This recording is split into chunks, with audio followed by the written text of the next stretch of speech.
आज आप लोगों का फर्स्ट लेक्चर है और सब्जेक्ट तो आप लोगों को पता ही है, आप लोगों को कौन सा है, अलजेब्रा एंड ट्रिग्नोमेट्री पढ़ना है हम लोगों ने। और ये कुछ कह लें कि मैट्रिक लेवल का जो है मैथ ही है। सब्जेक्ट का नाम जैसे अलजेब्रा ट्रिग्नोमेट्री लिखा है क्योंकि हमने जो मेन फोकस जो होगा मैथ की में जो जो टॉपिक्स हैं उनमें अलजेब्रा और ट्रिग्नोमेट्री जो है ये जो मेन टॉपिक्स है मैथ के, इन मेन टॉपिक्स के ऊपर हमारा जो है फोकस होगा। और आउटलाइंस आपको मैंने आपके साथ मैंने अपनी स्क्रीन शेयर की हुई है अपने लैपटॉप की। अगर आप अपने लैपटॉप की स्क्रीन पे देखें आप लोगों को जो है वो आउटलाइन नज़र आ रही होंगी या कंटेंट्स नज़र आ रहे होंगे जो आप लोगों ने इस सब्जेक्ट में अलजेब्रा एंड ट्रिग्नोमेट्री में अपने मैथ के सब्जेक्ट में जो है वो पढ़ने हैं। तो अलजेब्रा में ट्रिग्नोमेट्री आपके कोर्स का नाम है, ये आप लोगों ने याद रखना है। उसके अलावा जो भी आप यूनिवर्सिटी में कोर्स पढ़ते हैं हर कोर्स का आप लोगों को जो है कोर्स कोड लाजमी मिलता है। For example algebra and trigonometry जो मेरा कोर्स है इसका कोर्स कोड है MTH 321। तो हर सब्जेक्ट जो भी आप पढ़ते हैं यूनिवर्सिटी में हर सेमेस्टर में हर सब्जेक्ट का अपना अपना कोड जो है वो होता है। वो आप लोगों को ज़बानी याद रखने की ज़रूरत तो नहीं है, लेकिन आप लोगों को पता होना चाहिए एटलीस्ट जो है कि आपके सब्जेक्ट का कोर्स कोड जो है वो क्या है। उसके अलावा हाँ हाँ, मोस्टली जो है वो स्टूडेंट जो है वो 3 CAT-R का हर सब्जेक्ट पढ़ते हैं। 3 CAT-R का क्या मतलब होता है? 3 CAT-R का मतलब ये होता है कि एक वीक में आप लोगों ने उस सब्जेक्ट के जो है वो 3 घंटे जो है वो लेक्चर लेने हैं। वो 3 घंटे चाहे तो आप एक ही दिन में ले सकते हैं जो कि नहीं होता। उसके अलावा आप चाहे तो 2 घंटे का लेक्चर एक दिन में और 1 घंटे का लेक्चर किसी और दिन में ले सकते हैं, या फिर एक एक घंटे का लेक्चर जो है वो 3 डिफरेंट दिनों में डेज में ले सकते हैं। ये आपके टाइम टेबल पे डिपेंड करता है कि यूनिवर्सिटी ने डिपार्टमेंट ने आप लोगों का टाइम टेबल जो है कैसे अरेंज किया है। तो हर सब्जेक्ट के कोर्स कोड होने के साथ हर सब्जेक्ट का जो है वो क्रेडिट आर भी होता है। मोस्टली 3-3 क्रेडिट आर के कोर्स होते हैं, लेकिन कुछ समटाइम जो है कुछ सब्जेक्ट आप लोगों को 2 क्रेडिट आर के पढ़ाए जाते हैं और समटाइम कुछ सब्जेक्ट जो है आप लोगों को जो है 4 क्रेडिट आर के पढ़ाए जाते हैं। तो अगर कोई कोर्स कोड आपको जो है 2 क्रेडिट आर का पढ़ा रहा है दिया गया है सेमेस्टर में, तो 2 क्रेडिट आर के कोर्स का मतलब ये होता है कि आप लोगों ने उस सब्जेक्ट के जस्ट जो है वो वीक में 2 घंटे के लेक्चर लेने हैं। अगर एक एक घंटे की क्लास है तो जस्ट आप लोगों ने 2 क्लासेस लेनी है, ठीक है। और उसके अलावा 4 क्रेडिट का मतलब ये होता है कि आपने उस सब्जेक्ट के वीक में जो है वो 4 घंटे के लेक्चर जो है वो लेने हैं। तो क्रेडिट आर जो है आप लोगों को देखें इस तरह लिखा होता है, जस्ट 4 नहीं लिखा होता, 4 और हाइफन जो है वो 0 लिखा होता है। तो 4 हाइफन 0 लिखा होने का मतलब ये होता है कि जो पहला 4 लिखा हुआ है इसका मतलब ये होता है कि आपके इतने जो है वो टीचर ने लेक्चर्स लेने हैं, क्लासेस लेनी है, आप लोगों को टीच करना है। और 0 का मतलब ये होता है कि कोई प्रैक्टिकल नहीं होगा आपका उस सब्जेक्ट का, ठीक है। फॉर एग्जांपल अगर आप कोई सब्जेक्ट पढ़ रहे हैं उसके 3 क्रेडिट आर है, क्रेडिट आर उसके जो है इस तरह लिखने की बजाय जो लिखा हुआ है यहाँ पे इस तरह लिखने की बजाय अगर आपका कोर्स कोड के क्रेडिट आर इस तरह लिखे हुए हैं 2-1, तो टोटल 3 कैट आ रही हैं। तो ये जो पहला 2 लिखा हुआ है इसका मतलब ये होगा कि 2 घंटे जो है या 2 क्लासेस हैं टीचर आपको वैसे टीच करेगा जैसे यहाँ यूजुअली टीचिंग होती है। और यहाँ पे ये 1 का मतलब ये होता है कि उस सब्जेक्ट में आप लोगों ने 1 घंटे का जो आप लोगों ने प्रैक्टिकल करना है, ठीक है। तो जिन सब्जेक्ट के प्रैक्टिकल होते हैं तो प्रैक्टिकल के लिए भी जाहिर बात है टीचर को क्लास लेनी पड़ती है आप लोगों की। तो जब जो दूसरा नंबर लिखा होता है ब्रैकेट के अंदर वो प्रैक्टिकल के बारे में बताता है कि अगर आप लोगों के प्रैक्टिकल होने हैं तो उस प्रैक्टिकल की कितनी क्लासेस होनी है। अगर और जो पहला जो नंबर होता है ब्रैकेट के अंदर वो आपको बताता है कि टीचर ने वैसे आप लोगों की उस सब्जेक्ट की जो है वो कितनी क्लासेस लेनी है, ठीक है। तो यहाँ पे अगर आप इसको देखें तो 4-0 का मतलब ये है कि जस्ट 4 लेक्चर होंगे, प्रैक्टिकल नहीं है उस सब्जेक्ट का कोई भी। और अगर यहाँ पे देखें 3 अगर ब्रैकेट में लिखा हुआ है 2 तो 2 का मतलब ये होगा कि टीचर ने आप लोगों की 2 क्लासेस लेनी है जैसे मैं ले रहा हूँ अभी आप लोगों की। और 1 का मतलब ये होता है कि एक एक वीक में 1 घंटे का आप लोगों का प्रैक्टिकल होगा। और प्रैक्टिकल जारी बात है ऑनलाइन तो नहीं हो सकता प्रैक्टिकल के लिए, इसलिए यूनिवर्सिटी ने जो है वो अगर जिन सब्जेक्ट के प्रैक्टिकल हैं तो यूनिवर्सिटी ने आप लोगों को टाइम दिया हुआ है कि दिसंबर या जनवरी में जो है वो दिसंबर के एंड में या जनवरी के स्टार्ट में जो है वो आप लोगों को यूनिवर्सिटी फिजिकली बुलाएगी उन स्टूडेंट को जिन जिन स्टूडेंट के प्रैक्टिकल हैं और उनके प्रैक्टिकल जो है फिर लाइव जो है ना डिपार्टमेंट में जो है वो होंगे उनके, ठीक है। फिलहाल अभी आप लोगों की सिर्फ जो है ऑनलाइन क्लासेज ही चलेंगी आप लोगों की। अब इस तरह अब मेरा जो मैथ का सब्जेक्ट आप उसके क्रेडिट दे सकते हैं, यहाँ पे लिखा हुआ है 3-0।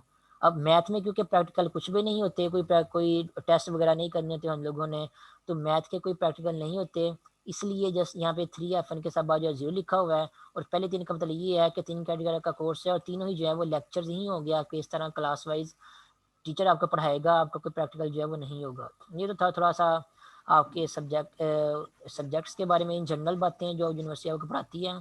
उसके अलावा अगर मेरे सब्जेक्ट की बात की जाए जो कि मैथ का सब्जेक्ट है और उसका स्पेशल टाइटल है अलजेब्रा एंड ट्रिग्नोमेट्री, उसमें आप लोगों ने कौन-कौन से टॉपिक्स पढ़ने हैं, वो आपको यहाँ पे सारे के सारे इस सेमेस्टर में जो आप लोगों ने पढ़ने हैं, वो सारे के सारे यहाँ पे स्क्रीन पे लिखे नज़र आ रहे हैं, जिसको कोर्स आउटलाइन कहते हैं। तो सबसे पहले आप लोगों ने क्या पढ़ना है, real number system means real number क्या होते हैं, कॉम्प्लेक्स नंबर क्या होते हैं। उसके बाद इंट्रोडक्शन टू सेट्स, सेट के ऊपर ऑपरेशन। इस तरह आप लोगों ने डिफरेंट टॉपिक्स पढ़ने हैं, मैट्रिसेस पढ़ने हैं, क्वाड्रेटिक इक्वेशंस पढ़नी है, सीक्वेंसेस एंड सीरीज पढ़नी है। उसके बाद बाइनोमियल थ्योरम पढ़ना है। उसके बाद ट्रिग्नोमेट्री पढ़नी है जिसमें साइन कॉस वगैरह वगैरह इन्वॉल्व होते हैं। तो ये कुछ मेन टॉपिक्स हैं आप लोगों की कोर्स आउटलाइन के, जो मैंने आपको बता दी हैं। बाकी सारे आपको स्क्रीन पे लिखे हुए नज़र आ रहे हैं। उसके अलावा इस कोर्स आउटलाइन की जो पीडीएफ है वो भी मैं आप लोगों के ग्रुप में शेयर कर दूंगा, ताकि आप लोग जो है वो आसानी से बाद में पढ़ सके, कि आप देख सके कि आप लोगों ने इस सब सेमेस्टर में जो है वो इस सब्जेक्ट में कौन कौन से टॉपिक जो है पढ़ने हैं। उसके अलावा यहाँ पे आपको वीकली प्लान भी लिखा हुआ नज़र आ रहा होगा कि एवरेज जो है पर वीक हम लोगों ने कौन कौन से टॉपिक जो है पढ़ने। फॉर एग्जांपल फर्स्ट वीक में हमारी ये कोशिश होगी कि हम सबसे पहले जो है वो क्लास के साथ जो है इंट्रोडक्शन करें और सब्जेक्ट के जो बेसिक कंसेप्ट हैं उनके बारे में डिस्कस करें कि हम लोगों ने क्या क्या पढ़ना है और इसमें कौन कौन से टॉपिक जो है इन्वॉल्व होते हैं। उसके अलावा रियल नंबर सिस्टम जो है उनके बारे में पढ़ना है फर्स्ट वीक में, और उसके अलावा कम्प्लेक्स नंबर पढ़ने हैं। तो इसी तरह और हर वीक का जो है आपको प्लान यहाँ पे बना हुआ नज़र आ रहा है। ये वो 100% ऐसा ज़रूर नहीं होता कि टीचर या स्टूडेंट जो है वो या कोई भी सब्जेक्ट का उसको जो वीकली प्लान बना हुआ है उसको 100% फॉलो किया जा सके। लेकिन हम कोशिश करेंगे जितना हो सके अपने इस वीकली प्लान को जो है फॉलो करें, ताकि इन दी एंड हमारा जो कोर्स यूनिवर्सिटी की तरफ से दिया गया है, इस वीकली प्लान को फॉलो करते हुए पूरे सेमेस्टर में पूरे के पूरे कोर्स को जो है वो इन दी एंड कवर कर सकें। तो ये पूरे के पूरे कोर्स का वीकली प्लान दिया हुआ है कि हर वीक जो लोगों ने कौन कौन से टॉपिक पढ़ने हैं जो कि आपके कंटेंट्स में गिवन दिए गए हैं, और कंटेंट्स मैंने अभी आपको दिखा दिए हैं कौन से हैं। पूरे इन सारे के सारे कंटेंट्स को जो है वो ऑलमोस्ट जो है वो 14 टू 16 वीक में जो है वो डिवाइड किया हुआ है। तो पर वीक हम जो है डिफरेंट टॉपिक्स पढ़ेंगे। तो अगर हमारा वीकली प्लान फॉलो होता है तो होपफुली जो है हमारी पूरी की पूरी कोर्स आउटलाइन जो है वो फॉलो जो है वो कंप्लीट हो जाएंगी। अदरवाइज हम जो है वो क्योंकि पहला सेमेस्टर जो है वो इन जनरल शॉर्ट होता है यूनिवर्सिटीज़ का, तो यूजुअली जो है वो 70 टू 80% कोर्स जो है वही जो है वो कंप्लीट होता है मोस्टली सब्जेक्ट्स का। तो खैर ये आपकी आउटलाइंस थी और आपका वीकली प्लान था, मैं आपको ग्रुप में शेयर कर दूंगा। और नेक्स्ट चलते हैं हमारे सब्जेक्ट के पहले टॉपिक की तरफ। पहला टॉपिक जो अगर आप वीकली प्लान को देखते हो यहाँ पे क्या है कि क्लास के साथ इंट्रोडक्शन वगैरह और क्या क्या टॉपिक्स वगैरह हम लोगों ने पढ़ने थे वो तो बात हो गई है यहाँ पे। उसके बाद नेक्स्ट हमारा जो टॉपिक है वो ये है real number system. Real number system means के रियल नंबर्स होते हैं क्या हैं, उनके बारे में नेक्स्ट हम लोगों ने पढ़ना है। तो रियल नंबर क्या होते हैं, उनको पढ़ने से पहले उससे भी जो रियल नंबर का जो सेट है उससे भी जो बेसिक सेट्स होते हैं उनको उनसे मैं स्टार्ट करूंगा और लोगों से। फॉर एग्जांपल सबसे जो बेसिक सेट हम लोग यूजुअली जो रियल लाइफ में यूज़ करते हैं या सेट्स में पढ़ते हैं वो होता है सेट ऑफ नेचुरल नंबर। ठीक है, सेट ऑफ जो कुछ बेसिक सेट्स हैं वहाँ से स्टार्ट करता हूँ मैं सेट्स नंबर्स के बारे में, या कुछ बेसिक नंबर्स होते हैं जिनको हम रियल लाइफ में यूज़ करते हैं उन नंबर से मैं स्टार्ट करता हूँ अपना आज का लेक्चर। फिर आस्ता आस्ता different number of types of number से होते हुए इंडिया जो है वो रियल नंबर तक पहुँचेगा कि रियल नंबर्स होते क्या हैं, जो कि आपका पहला जो है मेन टॉपिक है।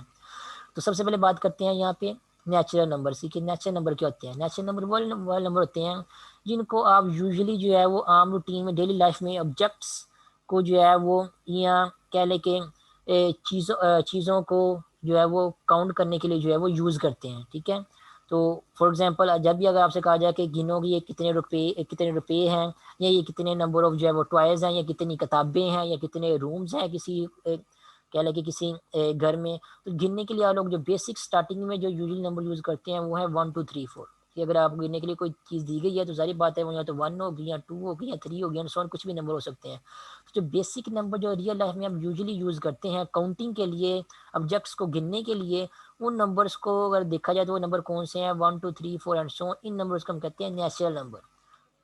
जिनको अब अगर आपको याद हो, अगर मैट्रिक में उनको कुदरती आदाद का सेट पढ़ते थे। ठीक है, कुदरती मीन्स नेचुरली जो है वो आपकी रियल लाइफ में ये नंबर जो एग्जिस्ट करते हैं। ठीक है, काउंटिंग के लिए। ठीक है, इन नंबर जो 1 2 3 1 100 नंबर आपको जहाँ पे लिखे हुए नजर आ रहे हैं, इन नंबर्स को हम कहते हैं ये क्या है, नेचुरल नंबर्स हैं। उस नेचुरल नंबर के बाद जो नेक्स्ट नंबर जो है जो नेक्स्ट नंबर का सेट जो है वो डिस्कस होता है मैथ में, वो सेट जो है उसको हम कहते हैं होल नंबर्स।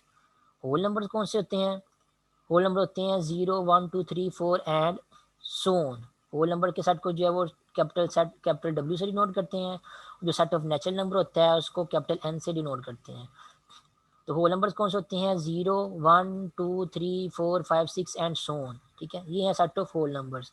अब अगर बात की जाए कंपैरिजन की या फ़र्क की, तो सेट ऑफ होल नंबर और सेट ऑफ नेचुरल नंबर्स का अगर कंपैरिजन किया जाए तो सेट ऑफ नेचुरल नंबर जितने भी हैं वो सारे के सारे जो है वो होल नंबर्स में जो है वो लाई कर रहे हैं या मौजूद हैं। आप देख सकते हैं यहाँ पे स्क्रीन पे कि जो सेट ऑफ नेचुरल नंबर में जो 1 जो है वो भी सेट ऑफ होल नंबर में मौजूद है। उसके बाद अगर आप 2 को देखें तो जो नेचुरल नंबर 2 है वो भी सेट ऑफ होल नंबर में मौजूद है। इसी तरह सेट ऑफ नेचुरल नंबर में 3 है वो भी सेट ऑफ होल नंबर में मौजूद होगा। जब आप सोन करके आगे मूव करते जाएंगे नंबर के साथ तो set of natural whole number में 3 भी आपको मिल जाएगा। इस तरह जितने भी नेचुरल नंबर हैं ये सारे के सारे नेचुरल नंबर जो हैं वो सेट ऑफ होल नंबर में जो है वो इंक्लूड हैं। और उसके अलावा सेट ऑफ होल नंबर में एक एक्स्ट्रा नंबर भी है जिस जो कि क्या है, 0 है। ठीक है, तो क्योंकि सारे के सारे natural number set of whole number में मौजूद हैं, इसलिए हम कहते हैं कि जो सेट ऑफ नेचुरल नंबर है वो सेट ऑफ होल नंबर का सबसेट है। अब सबसेट का आपको पता होगा कि सबसेट किसको कहते हैं। अगर दो सेट्स आपको गिवन दिए गए हों और एक सेट के सारे एलिमेंट जो हैं वो दूसरे सेट में मौजूद हों, तो वो जिस सेट के सारे एलिमेंट दूसरे सेट में मौजूद होते हैं उस सेट को हम कहते हैं कि वो दूसरे सेट का क्या है, सबसेट है। ठीक है, यहाँ पे आप क्लियर नोट कर रहे हैं कि जितने भी नेचुरल नंबर हैं या इस सेट में जितने भी नंबर्स हैं वो सारे के सारे नंबर जो हैं वो इस सेट में मौजूद हैं, सेट के अंदर लाई कर रहे हैं। इसलिए जो पहले वाला सेट है जो कि सेट ऑफ नेचुरल नंबर है वो क्या होगा, सेट ऑफ होल नंबर का सबसेट होगा। और फर्क ये आप लोगों ने याद रखना है, आपको पता होना चाहिए नेचुरल नंबर कौन से होते हैं और होल नंबर कौन से होते हैं। नेचुरल नंबर में अगर आप एक और नंबर इंक्लूड कर दें, 0 नंबर इंक्लूड कर दें तो नया सेट बन जाएगा और नया सेट को क्या कहते हैं, सेट ऑफ होल नंबर्स। अब इस तरह आगे फर्दर नए सेट की अगर बात करें तो जो नया सेट आगे फर्दर जो है वो हमारे पास आता है वो है सेट ऑफ इंटीजर्स। ठीक है, अब सेट ऑफ इंटीजर्स या इंटीजर सिंपली इंटीजर जो है वो कौन से नंबर होते हैं, वो ये वाले नंबर होते हैं जो आपके यहाँ पे आपको जो है वो सेट की फॉर्म में जो है वो लिखे हुए नज़र आ रहे हैं। ठीक है, वो कौन से नंबर हैं, 0, 1, 2, 3, 4, 5, 6 एंड सो ऑन। मीन्स कौन से नंबर, ये सारे के सारे जो डब्ल्यू में मौजूद थे, एक तो सारे के सारे नंबर इसमें मौजूद है सेट ऑफ इंटीजर में। और इसके अलावा सेट ऑफ इंटीजर में कौन से नंबर मौजूद हैं, ये जो 0 के अलावा ये जो 1, 2, 3, 4 एंड सो नंबर्स थे इनके नेगेटिव जो हैं वो भी इसमें मौजूद हैं। फॉर एग्जांपल 1 का ऑपोजिट एडिटिव ऑपोजिट जो है, या 1 का नेगेटिव जो है वो क्या बन जाएगा, -1 बन जाएगा, वो भी इसमें मौजूद है। 2 का नेगेटिव जो क्या है, -2 है, वो भी इसमें मौजूद है। इस तरह 3 का जो नेगेटिव है -3 वो भी इसमें मौजूद है। एंड सो ऑन, जितने भी 1, 2, 3, 4 के बाद जा रहे हैं, 4, 5, 6, 7 एंड सो ऑन, सब के नेगेटिव -4, -5, -6 जो है वो भी इस सेट में मौजूद हैं। तो ऐसा सेट जिसमें सारे के सारे जिसमें 0 भी हो, जिसमें पॉजिटिव नेचुरल नंबर या कह लें कि होल नंबर भी मौजूद हों सारे के सारे, और जितने भी पॉजिटिव 0 के अलावा नंबर होल नंबर मौजूद हैं सेट में उनका नेगेटिव भी सेट में मौजूद हो। तो ये जो इन दी एंड जो नया सेट बनता है हमारे पास, उस सेट को जो है सेट ऑफ इंटीजर कहते हैं। उसके अलावा अगर आप जो है वो नोट करें तो डिफरेंट बुक्स में जो है अगर आपको पता हो तो सेट ऑफ इंटीजर को जो सेट है उसको इस फॉर्म में भी लिखा होता है, 0, उसके बाद क्योंकि इसमें 1 भी है और -1 भी है तो क्या करते हैं, +1, 1 जो होता है वो एक्चुअली +1 होता है। जिस नंबर के साथ कोई सिंबल नहीं लगा होता वो क्या होता है, वो प्लस वाला सिंबल होता है। ये जो 1 है आपके पास प्लस वाला 1 है और ये जो नेगेटिव 1 है, इन दोनों को इकट्ठा करके यहाँ पे लिख सकते हैं 0 +-1। उसके बाद इस सेट में +-2 भी है, मीन्स +2 भी है और -2 भी है। इस तरह इस सेट में +3 भी है और -3 भी है। इस तरह जल्दी जाएंगे, सेट में +4 भी है और -4 भी है एंड सो ऑन। आप लोगों ने कंटिन्यू करते जाना है। तो ये वाला सेट जिसमें इस तरह के नंबर हैं या ये वाले नंबर हैं, कौन कौन से नंबर हैं, 0 भी है सेट में, इस सेट में +1 भी है और -1 भी है, इस सेट में +2 भी है और -2 भी है, +3 भी है और -3 भी है, +4 है और -4 भी है। इस तरह सो ऑन, ये सारे के सारे नंबर जो है सेट में मौजूद हैं। ये जो सेट हमारे पास बन रहा है सेट को कहते हैं, ये क्या है, सेट ऑफ इंटीजर्स है। ठीक है, अब इस अगर सेट ऑफ इंटीजर को आप नोट करें या तो क्या करें, देखें जितने भी नेचुरल नंबर हैं वो सारे के सारे जो हैं वो सेट ऑफ इंटीजर में मौजूद हैं। ये देखें सारे के सारे नेचुरल नंबर जो हैं सेट ऑफ इंटीजर में मौजूद है। और उसके अलावा अगर एक और चीज़ नोट करें तो जितने भी आपके पास यहाँ पे होल नंबर हैं वो भी सारे के सारे जो हैं वो सेट ऑफ इंटीजर में मौजूद है। यहाँ पे देख सकते हैं सारे के सारे होल नंबर भी सेट ऑफ इंटीजर में मौजूद हैं। तो जब क्योंकि सारे के सारे होल नंबर जो हैं सेट ऑफ इंटीजर में मौजूद हैं तो यहाँ पे हम लिख सकते हैं कि जो set of whole number W है वो क्या है, सबसेट है सेट ऑफ इंटीजर का। क्योंकि सारे के सारे होल नंबर जो है सेट ऑफ इंटीजर में लाई कर रहे हैं। उसके अलावा ये चीज़ हम पहले ही पढ़ चुके हैं कि जो सेट ऑफ नेचुरल नंबर है वो सेट ऑफ होल नंबर का सबसेट है। तो set of natural number set of whole number का सबसेट है और सेट ऑफ होल नंबर जो है वो सेट ऑफ इंटीजर का सबसेट है। इसका मतलब ये होगा कि set of natural number set of integer का भी सबसेट होगा, जो कि आपको यहाँ पे लिखा हुआ जाके आपको नंबर को अगर आप देखें तो यहाँ से भी आप देख सकते हैं कि सेट ऑफ नेचुरल नंबर जो है सेट ऑफ इंटीजर का भी सबसेट है। ये चीज़ आप लोगों ने याद रखनी है। सेट ऑफ नेचुरल नंबर जो है सेट ऑफ होल नंबर का सबसेट है। सेट ऑफ होल नंबर जो है वो सेट ऑफ इंटीजर का सबसेट है। अब ट्रांजिटिव प्रॉपर्टी को यूज़ करती है, अगर एक सेट दूसरे का सबसेट है, दूसरा तीसरे का सबसेट है, तो पहला सेट जो है वो तीसरे का भी सबसेट होता है। तो सेट ऑफ जो नेचुरल नंबर है वो अगर आप अलग से देखें तो सेट ऑफ नेचुरल नंबर जो है वो सेट ऑफ इंटीजर का भी सबसेट है। आप यहाँ पे सेट के एलिमेंट्स को देख के भी यहाँ पे जज कर सकते हैं। देखें जितने भी नेचुरल नंबर हैं वो सारे के सारे सेट ऑफ इंटीजर में लाई कर रहे हैं, इसलिए सेट ऑफ नेचुरल नंबर जो है वो भी सेट ऑफ इंटीजर का सबसेट जो है वो लाजमी होता है। तो फिलहाल यहाँ पे जो है हम एक जो जितने हम 3 सेट पढ़े हैं, जो इन 3 सेट को अगर देखें तो हमारे पास जो है वो 3 सेट को लेके सबसेट की एक चेन बन गई है। ठीक है, चेन चेन मीन के आप उनको जो है एक लाइन में सबसेट की फॉर्म में जो है वो लिख सकते हैं। Set of natural number set of whole number का सबसेट है, इस तरह सेट ऑफ होल नंबर जो है वो सेट ऑफ इंटीजर का सबसेट है। उसके बाद नेक्स्ट सेट ऑफ इंटीजर के बाद जो नेक्स्ट सेट जो है वो यूजुअली नंबर्स को लेके हमारे माइंड में या आता है या जो डिस्कस होता है वो है सेट ऑफ रैशनल नंबर। ठीक है, यहाँ पे आप स्क्रीन में नज़र आ रहा होगा set of rational number. Set of rational number को जो है वो उस तरह जो है वो तरतीब नंबरों की तरतीब की फॉर्म में नहीं लिख सकते, जिस तरह आसानी से नहीं लिख सकते जिस तरह हम जो है सेट ऑफ इंटीजर या सेट ऑफ जो है वो नेचुरल नंबर को लिखते हैं। For example set of natural number में कौन से नंबर है, वो नंबर जो है आपको बकायदा यहाँ पे लिख के बताए हुए हैं। एक ये वाले नंबर जो सेट ऑफ नेचुरल नंबर में। सेट ऑफ होल नंबर कौन से हैं, वो बकायदा आपको लिस्ट बना के लिख के दिखाए हुए हैं, ये वाले सेट ऑफ होल नंबर होते हैं। सेट ऑफ इंटीजर कौन से होते हैं, वो बकायदा वो नंबर जो है वो एक लिस्ट की फॉर्म में सारे के सारे लिख के आपको दिखाए हुए हैं कि ये वाले सारे के सारे नंबर जो है सेट ऑफ इंटीजर है। लेकिन जो सेट ऑफ रैशनल नंबर है उनको इस तरह लिस्ट की फॉर्म में सारे के सारे नंबर लिख के जो है वो कंटिन्यूस शोन की फॉर्म में जो है वो शो कराना जो है वो मुश्किल होता है। इसलिए हम क्या करते हैं, सेट ऑफ रैशनल नंबर को जो है वो उनकी जो है वो जनरली जो है वो डेफिनेशन पढ़ते हैं कि उन सेट ऑफ रैशनल नंबर की फॉर्म क्या होती है, उनकी शेप क्या होती है। अगर हमें ये पता चल जाए कि सेट ऑफ रैशनल नंबर की फॉर्म क्या होती है, उनकी शेप क्या होती है, उनको किस फॉर्म में लिखते हैं, तो उनको जो है वो इस तरह कम्पैक्ट फॉर्म में जो है वो सेट को जो है लिख सकते हैं। जैसे जो है ये जो है सेट की जो है डिफरेंट नोटेशन है, आपको याद हो आपने मैट्रिक में जो है वो सेट्स को लिखने की डिफरेंट नोटेशन पढ़ी थी। कुछ नोटेशन ऐसे होती हैं जिनमें जस्ट एलिमेंट्स को ही लिख देते हैं, और कुछ नोटेशन ऐसे होती हैं जिनमें जस्ट ये बताते हैं कि उसमें मैट्रिक सेट में जो है किस तरह के एलिमेंट्स मौजूद हैं।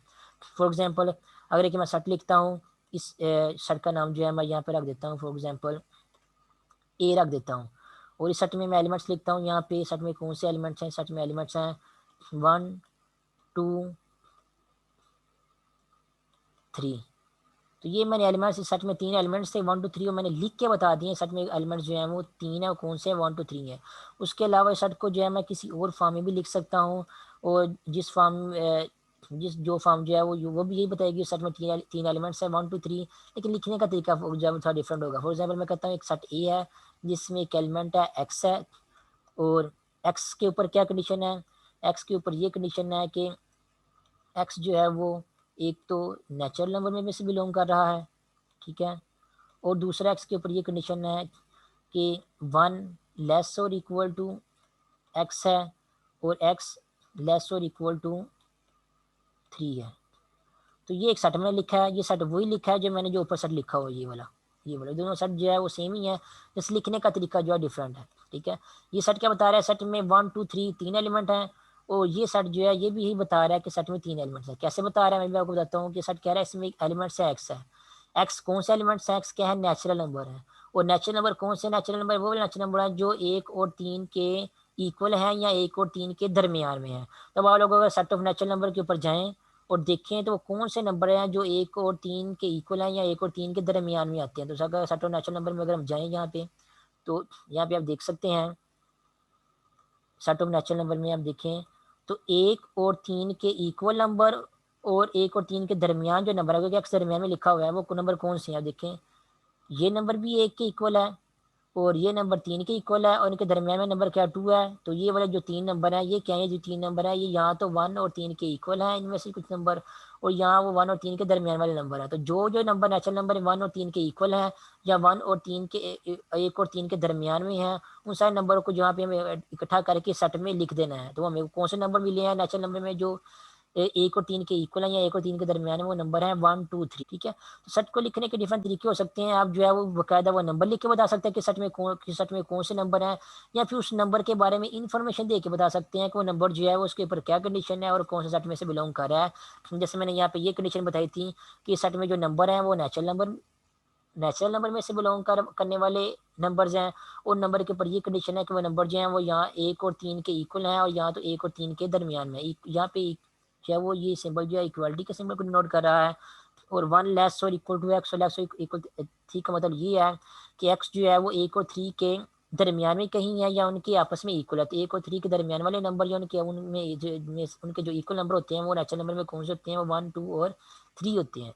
तो मैंने नंबर बताई है वो कौन से हैं, वो नेचुरल नंबर हैं। उनके ऊपर क्या कंडीशन है वो बताई है। तो नंबर और कंडीशन को यूज करते हुए मैंने यहाँ पे ढूंढ लिया है कि नंबर एक्चुअली कौन से हैं, वो है 1 2 3।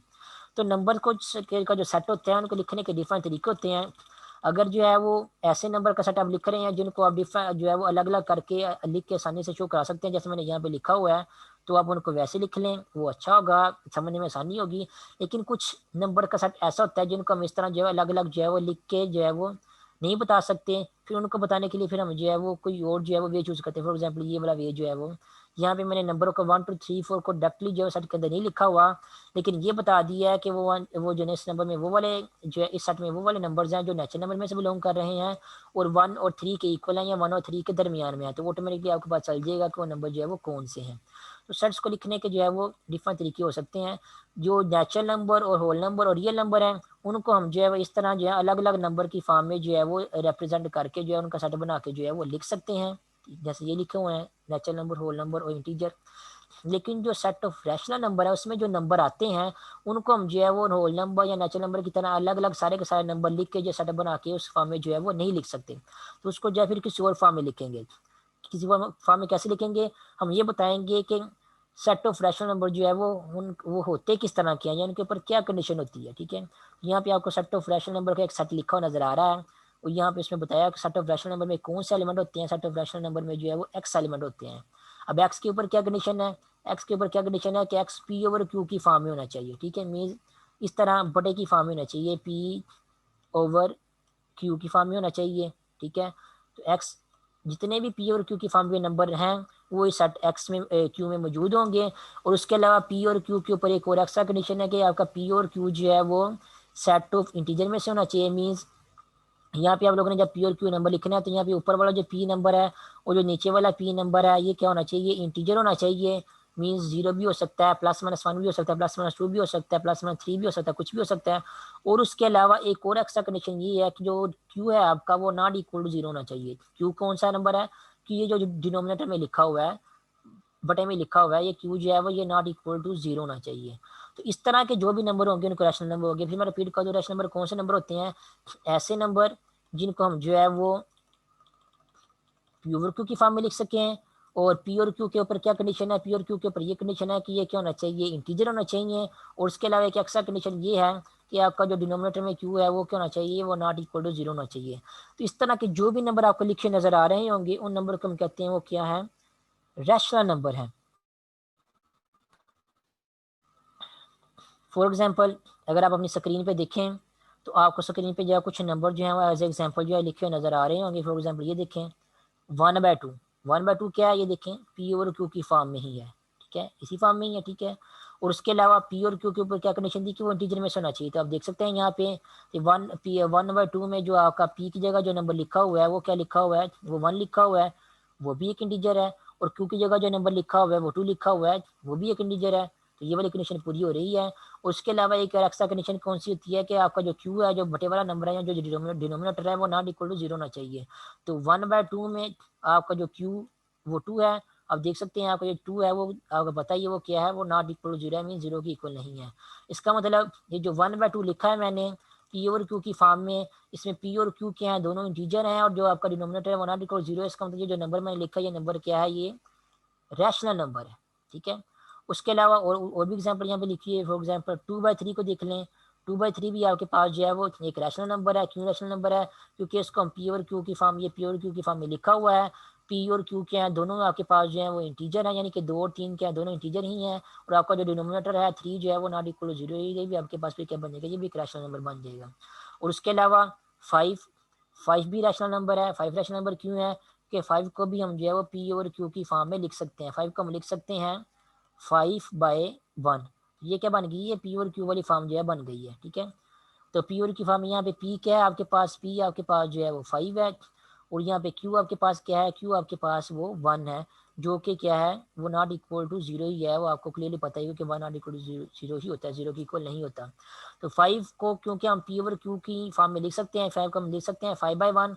तो 5/1 जो कि एक्चुअली किसके इक्वल है, वो 5 के इक्वल है। तो 5/1 या 5 जो है वो भी क्या आपके पास एक रैशनल नंबर होगा, ठीक है। तो 5 भी क्या एक रैशनल नंबर है।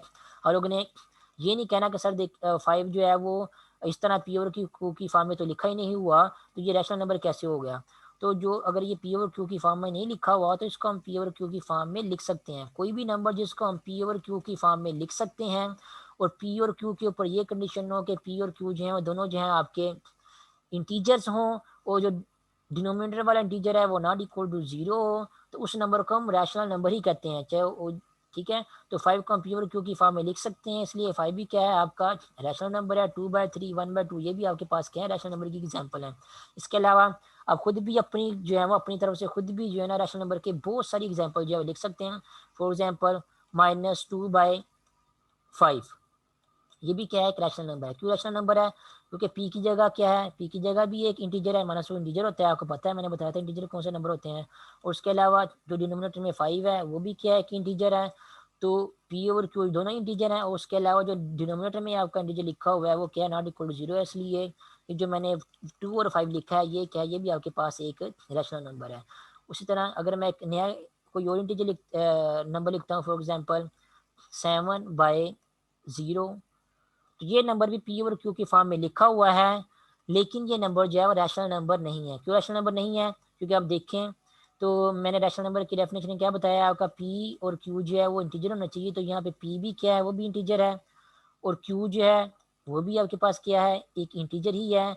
लेकिन ये वाली कंडीशन जो है वो सेटिस्फाई नहीं हो रही कि आपका क्यू जो है वो नॉट इक्वल टू जीरो होना चाहिए। यहाँ पे क्यू क्या है वो इक्वल टू जीरो है, इसलिए जो नंबर मैंने लिखा है 7/0, ये नंबर जो है वो पी और क्यू की फॉर्म में तो लिखा हुआ है, लेकिन ये रैशनल नंबर नहीं है। क्यों रैशनल नंबर नहीं है, क्योंकि ये वाली कंडीशन जो है वो सेटिस्फाई नहीं कर रहा। वो वाले नंबर जिनको हम पी और क्यू की फॉर्म में लिख सकते हैं, वो नंबर जो है वो ये कंडीशन सेटिस्फाई करें, मीन्स पी और क्यू जो है वो दोनों इंटीजर हों, और आपका जो डिनोमिनेटर में क्यू होता है वो नॉट इक्वल जीरो हो, ये दोनों कंडीशन अगर सेटिस्फाई हो तब उस नंबर को हम रैशनल नंबर कहेंगे, अदरवाइज रैशनल नंबर जो है वो नहीं कहेंगे। यहाँ पे ये इस नंबर ये भी रैशनल नंबर, ये भी जो है वो पी और क्यू की फॉर्म में लिखा हुआ है, ये भी पी और क्यू की फॉर्म में लिखा हुआ है।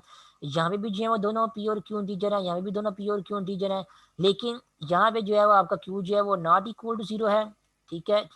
और यहाँ पे आपका क्यू जो है वो इक्वल टू जीरो है, इसलिए ये वाला नंबर जो है आपका, ये वाला नंबर आपका जो है इसको हम रैशनल नंबर कहेंगे, और इस नंबर को जो हम रैशनल नंबर जो है वो नहीं कहेंगे। तो रैशनल नंबर की डेफिनेशन क्या होती है फिर याद रखना, ऐसे नंबर जिनको हम जो है वो पी और क्यू की फॉर्म में जो है वो लिख सकते हैं।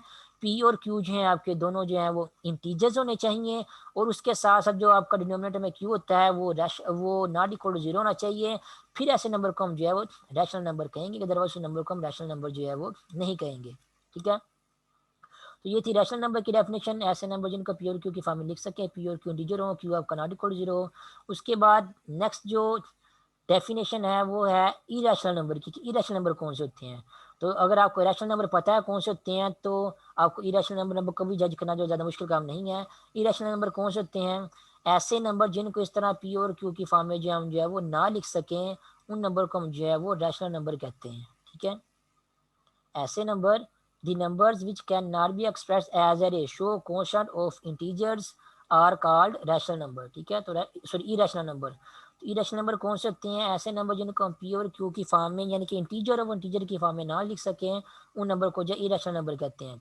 फॉर एग्जांपल अब यहाँ पे स्क्वायर रूट 2 को देख लें, ये स्क्वायर रूट 2 क्या है आपके पास, ये एक इरेशनल नंबर है, ठीक है। इरेशनल नंबर इसलिए है क्योंकि इसको हम जो है बटे की फॉर्म में नहीं लिख सकते। ये जो स्क्वायर रूट 2 है, स्केलो टू जो है इसको हम बटे की फॉर्म में नहीं ले सकते, और बटे की फॉर्म कौन सी होनी चाहिए, ये वाली बटे की फॉर्म होनी चाहिए, जो ये वाली कंडीशन जो है सेटिस्फाई कर रहा हो कि बटे की फॉर्म में जो पी और क्यू है वो इंटीजर्स हों, और आपका क्यू जो है नॉट इक्वल टू जीरो हो। अब हो सकता है किसी एक स्टूडेंट के जहन में आए कि अगर हम 5 को जो है वो इस तरह बटे की फॉर्म में लिख सकते हैं 5/1 और ये क्या बन जाता है और ये रैशनल नंबर है। तो हम स्क्वायर रूट 2 को भी जो है वो इस तरह स्क्वायर रूट 2/1 इस तरह बटे की फॉर्म में भी तो लिख सकते हैं। ये भी तो बटे की फॉर्म बन गई है ना, ये भी स्क्वायर रूट 2 के इक्वल ही है। तो हाँ, ये बटी वाली फॉर्म बन गई है, लेकिन क्या यहाँ पे क्या लिखा हुआ है, कोशेंट ऑफ इंटीजर्स लिखा हुआ है। ठीक है, तो बटे की फॉर्म ऐसी होनी चाहिए कि बटे की फॉर्म में आपका जो पी और क्यू है वो दोनों जो है वो इंटीजर होने चाहिए। तब यहाँ पे देखिए मैंने स्क्वायर रूट 2 को स्क्वायर रूट 2/1 की फॉर्म में लिखा है, लेकिन यहाँ पे पी की जगह जो नंबर आ रहा है स्क्वायर रूट 2 वो क्या है, वो इंटीजर नहीं है। आपको पता है इंटीजर कौन से होते हैं? इंटीजर होते हैं 0 +-1 +-2 +-3 +-4 एंड सो ऑन। तो उसमें स्क्वायर रूट 2 जो है वो नहीं आता इंटीजर में। तो जो पी और क्यू की फॉर्म में अगर लिख भी ली है तो पी और क्यू की फॉर्म के ऊपर ये कंडीशन होनी चाहिए कि वो पी और क्यू जो है वो दोनों क्या होने चाहिए, इंटीजर होने चाहिए। ठीक है, तो यहाँ पे आपने अगर स्क्वायर 2 को अगर आप स्क्वायर 2 अगर 1 पी और क्यू की फॉर्म में लिख भी लेंगे तो फिर भी ये क्या होगा, ये आपका रैशनल नंबर जो है वो नहीं होगा। स्क्वायर 2 ये क्या होगा, इरेशनल नंबर ही होगा। रैशनल नंबर क्यों नहीं होगा, इसलिए नहीं होगा क्योंकि यहाँ पे आप जिस नंबर को पी कह रहे हैं वो स्क्वायर 2 है और स्क्वायर 2 जो है वो यहाँ जो पी जो है वो यहाँ पे इंटीजर नहीं है। और रैशनल नंबर होने के लिए उस ऊपर वाले नंबर डिनोमिनेटर और न्यूमरेटर दोनों का जो है वो इंटीजर होना लाजमी है। और उसके साथ साथ आपके डिनोमिनेटर का यानी कि क्यू का नॉट इक्वल 0 होना वो भी लाजमी है। ठीक है, तो ये जो स्क्वायर रूट 2 है यहाँ पे स्क्वायर रूट 2 जो है वो उसको हम पी और क्यू की फॉर्म में अगर लिख भी लें तो इंटीजर और इंटीजर की फॉर्म में जो है वो नहीं लिख सकते। मीन इस फॉर्म में नहीं लिख सकते कि अगर आप पी और क्यू की फॉर्म में लिखे तो आपके जो पी और क्यू है दोनों इंटीजर्स हों। इसका मतलब ये है कि स्क्वायर रूट 2 क्या है, वो रैशनल नंबर नहीं है। तो ऐसा नंबर जो रैशनल नंबर नहीं होता उसको इरेशनल नंबर कहते हैं। ठीक है, इरेशनल नंबर की जो है वो दो तरीके से आप डिफाइन कर सकते हैं। एक तरीका तो ये होता है कि ऐसा नंबर जिसको हम पी और क्यू की फॉर्म में जो है वो ना लिख सकें, पी और क्यू क्या होना चाहिए, दोनों इंटीजर्स हों। तो इंटीजर और वो इंटीजर की फॉर्म में ना लिख सकें, ऐसे नंबर को हम इरेशनल नंबर कहते हैं। और अगर ऐसा नंबर जो है जो कि रैशनल नंबर ना हो उसको भी इरेशनल नंबर ही कहते हैं। ठीक है, तो क्योंकि रैशनल नंबर कौन से नंबर होते हैं, वो नंबर होते हैं जिनको पी और क्यू की फॉर्म में लिख सकें, यानी कि इंटीजर और इंटीजर की फॉर्म में लिख सकें। तो इरेशनल नंबर कौन से होते हैं, वो वाले नंबर होते हैं जिनको पी और क्यू की फॉर्म में या इंटीजर और इंटीजर की फॉर्म में जो है वो ना लिख सकें। तो दोनों एक दूसरे क्या क्या होते हैं, अपोजिट होते हैं, दोनों एक दूसरे के अपोजिट होते हैं। ठीक है, तो अगर आपको कोई ऐसा नंबर मिलता है कि जो ये जिसको आप देखते हैं जो जो कि वो रैशनल नंबर नहीं है, तो वो फिर क्या होगा, वो क्या होगा फिर आपके पास वो एक इरेशनल नंबर होगा। ठीक है, तो ये थी रैशनल नंबर इरेशनल नंबर की डेफिनेशन। थोड़ा सा फिर से जरा जल्दी से रिपीट कर दूं। ऐसे नंबर जिनको हम पी और क्यू की फॉर्म में लिख सकें और आपके पी और क्यू जो हैं वो दोनों इंटीजर्स हों और आपका डिनोमिनेटर में क्यू जो है वो नॉट इक्वल टू 0 हो, फिर ऐसे नंबर को हम रैशनल नंबर कहेंगे। और ऐसे नंबर जिनको अगर आप पी और क्यू की फॉर्म में लिखें और पी और क्यू जो है वो इंटीजर ना हो या आपका डिनोमिनेटर जो है वो not equal to 0 equal to या फिर क्या लिखे इक्वल टू 0 हो, ऐसे नंबर को हम जो है वो इरेशनल नंबर कहते हैं। तो हाँ, क्वेश्चन किसी ने अगर पूछना है तो पूछ सकता है। सर अगर कोई भी नंबर जो हो वो डेसिमल फॉर्म में हो तो उसका क्या होगा? हाँ, उसका भी यही वो क्राइटेरिया इरेशनल है, हो गई या रेशनल? क्योंकि रैशनल नंबर और इरेशनल नंबर की डेफिनेशन जो है डेसिमल की फॉर्म में भी होती है। वो भी मैंने आपको नेक्स्ट इसके बाद आपको करवानी है, अगर आप स्क्रीन पे यहाँ पे देखें। तो रैशनल नंबर को और इरेशनल नंबर को दो तरीकों से डिफाइन कर सकते हैं, क्योंकि नंबरों का आपको पता ही, नंबरों को आप शारिया की फॉर्म में भी लिख सकते हैं और शारिया की फॉर्म के बगैर भी लिख सकते हैं। फॉर एग्जाम्पल ये जो स्क्वायर रूट 2 लिखा हुआ है यहाँ पे, स्क्वायर रूट 2 का आंसर जो है आप कैलकुलेटर से शारिया की फॉर्म में भी निकाल सकते हैं। उस तरह ये जो 2/3 लिखा हुआ है यहाँ पे, इसका भी कैलकुलेटर से आप आंसर जो है वो शारिया के फॉर्म में जो है निकाल सकते हैं। तो अगर शारिया के फॉर्म में ना कोई नंबर लिखा हो और फिर उसको जज करना हो कि वो नंबर रैशनल नंबर है इरेशनल नंबर है, तो वो आप फिर आप क्या करते हैं, ये पी ओवर क्यू की फॉर्म जो है ये देखते हैं, इस फॉर्म को देख के आप बताते हैं कि वो आपका नंबर जो है जो लिखा हुआ है रैशनल नंबर है या इरेशनल नंबर है। और अगर शारिया के फॉर्म में लिखा हुआ हो कोई नंबर, फिर उसको जज करना हो कि वो नंबर रैशनल नंबर है इरेशनल नंबर है, तो उसका भी एक बाकायदा वे है। या जैसे आपको स्क्रीन पे लिखा नजर आ रहा है, ये लिखा हुआ है decimal representation of real numbers. Real number में क्या होते हैं, रैशनल नंबर इरेशनल नंबर होते हैं। ये देखो रैशनल नंबर है और उसके बाद नेक्स्ट डेफिनेशन आएगी इरेशनल नंबर की। तो अगर शारिया के फॉर्म में कोई नंबर लिखा हो और फिर उसको जज करना हो कि वो उनमें से कौन सा नंबर जो है शारिया वाला रैशनल नंबर है और कौन सा नंबर शारिया वाला इरेशनल नंबर है, ये फिर मैं आपको डिटेल में जो है नेक्स्ट लेक्चर में बताऊंगा। फिलहाल आप लोगों ने सिर्फ इतना ही तैयार करना है कि अगर बटे में नंबर लिखे हुए हों, फ्रैक्शन की फॉर्म में लिखे हुए हों कोई नंबर, और उनको आपने जज करना हो कोई नंबर रैशनल नंबर है इरेशनल नंबर है, तो देखें जो बटे में नंबर लिखा हुआ है, अगर बटे में जो पी और क्यू लिखे हुए हैं अगर वो दोनों ही जो है वो इंटीजर्स हैं और नीचे वाला इंटीजर जो है वो नॉट इक्वल टू 0 है, तो फिर वो रैशनल नंबर होगा। अगर बटे हुए नंबर ऐसा लिखा हुआ है कि जो ऊपर वो वाले और नीचे वाले जो इंटीजर है उनमें से कोई एक भी जो है वो ऊपर वाले और नीचे वाले जो नंबर है उनमें से कोई एक भी नंबर अगर इंटीजर नहीं है, या जो नीचे में क्यू लिखा हुआ है वो इक्वल टू 0 है, तो फिर वो नंबर क्या होगा, इरेशनल नंबर होगा। ये वाले नंबर क्या होते हैं, square root 2, square root 3, square root 4, 5 जो है ये सारे के सारे क्या होते हैं, ये इरेशनल नंबर होते हैं, क्योंकि इनको बड़े की फॉर्म में जो है वो इंटीजर की फॉर्म में नहीं लिख सकते। और जितने भी रैशनल और इरेशनल नंबर है उनको सारे को इकट्ठा कर लिया जाए तो एक नया सेट बन जाता है जिसको सेट ऑफ रियल नंबर कहते हैं। ठीक है।